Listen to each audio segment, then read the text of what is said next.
Well, after a couple of months of a lot of talk about variant Qurans, variances in Quran manuscripts, you may be wondering, are there similarities among Quran manuscripts at all? If this is a question that you've had, stick around, we'll talk about it today.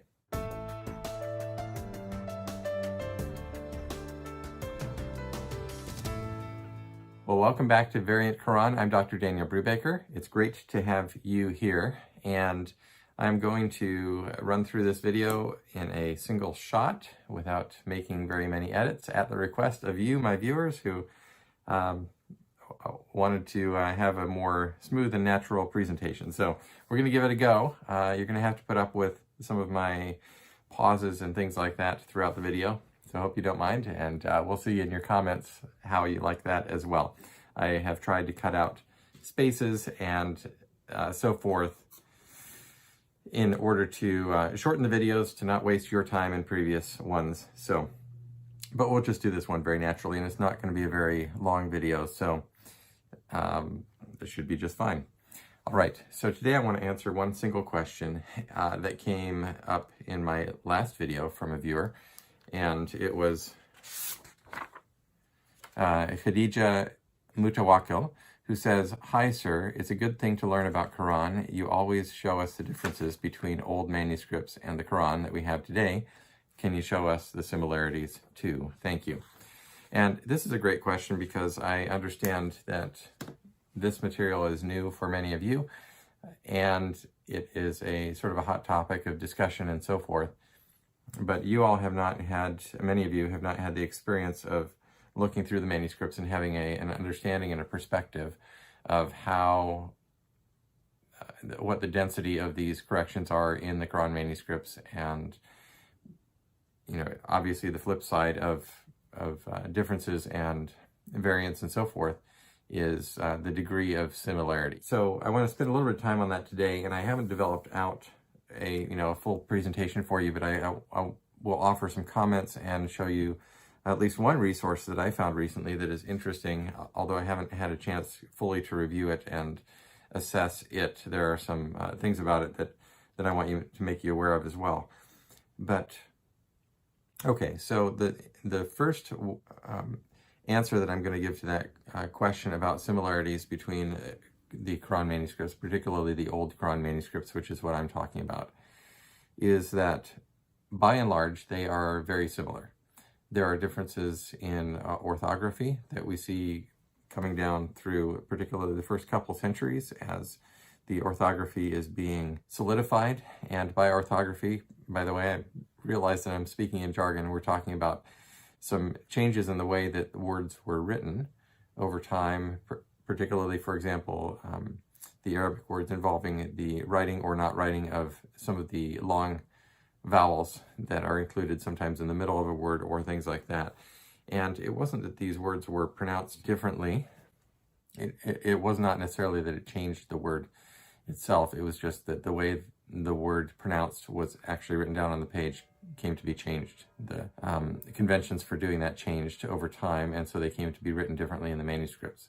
So this is not necessarily something that is, it's a certain category of variant and a certain category of correction when they are indeed corrected that we want to take into consideration. So by and large, the manuscripts are quite similar. And when I'm talking about corrections, obviously I went and I looked through these manuscript pages looking for things where there was an obvious something had been done on the page to correct the manuscript. And so I've pulled all those out. And obviously when you're looking at something, when you have your focus on a particular topic or a thing, an aspect of something, then that suddenly comes into sharp focus and it becomes the main, I won't say it's all that you see, but it's something that really grows out of proportion in your view because it's really what you're focusing on. But there's a context and a perspective in which this exists, and that context is the entire Quran manuscript and the entire body of Quran manuscripts. And so, as I may have said before, I find it, and I believe I did say it in my book, Corrections in Early Quran Manuscripts. I should hold that up for you again so that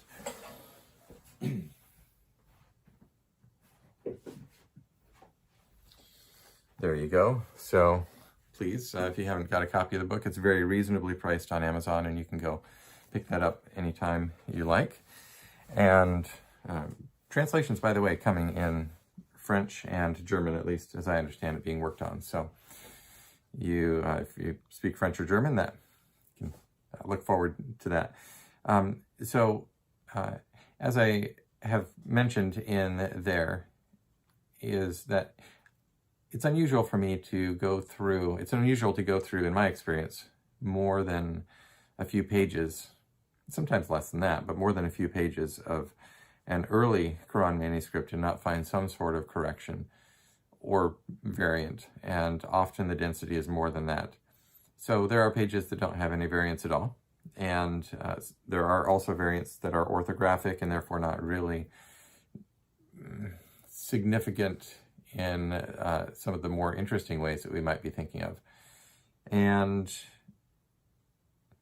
yeah, so that just gives you an idea of the density of the corrections. Now, most of the time also, I've found that the corrections tend to bring the Quran manuscript toward conformity with the text that is used today, which is based upon an earlier tradition. Obviously, it's the text of 1924 was rooted in older traditions in certain ways, and they made great efforts to make that representative of a very early text type, a very early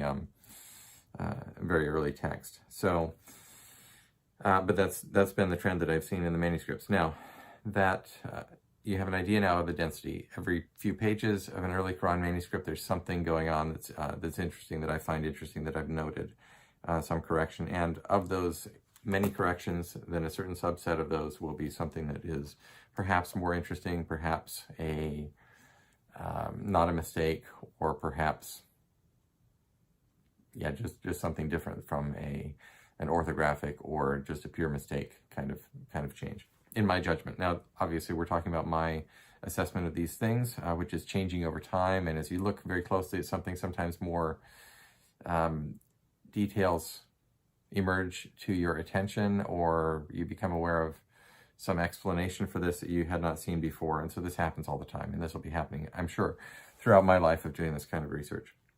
So I wanted to bring to you, and just in conclusion of this very short video, something that's relevant to the question that was asked, and that is a book that came to my attention only recently by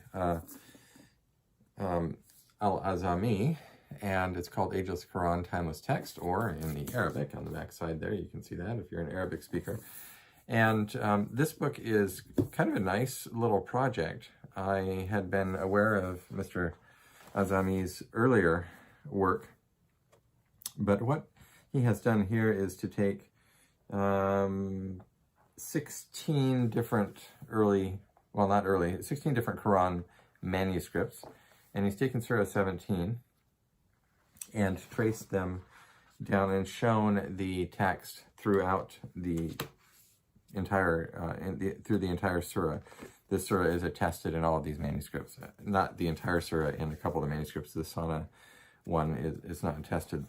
Only part of the surah is attested. So what he has done, and I'm just going to show you without showing you too much detail, what he's done is he's lined up these things on the page, the different manuscripts, and starting with the early, they're in rough chronological order. And so he's taken the text, the top two are the text according to the traditional accounts of what the text should be, and then the ones below it are the examples from the manuscripts. Now, he's done something to, I'm not sure quite how this was accomplished, but as you can see, the text is spaced out so that everything lines up perfectly down here.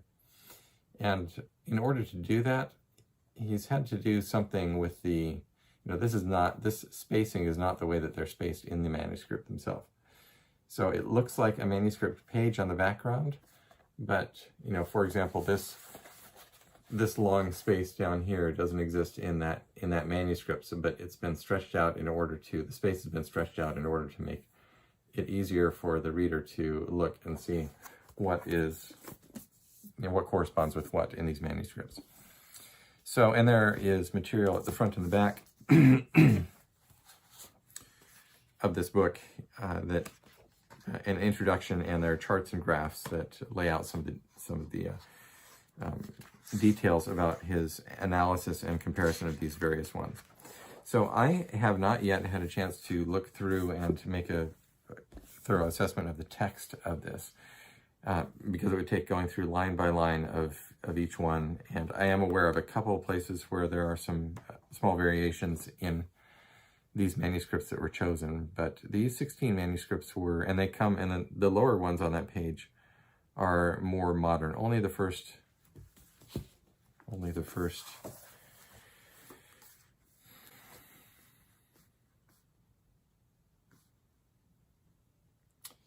well, I mean, the first half are somewhat early, and the first one only is,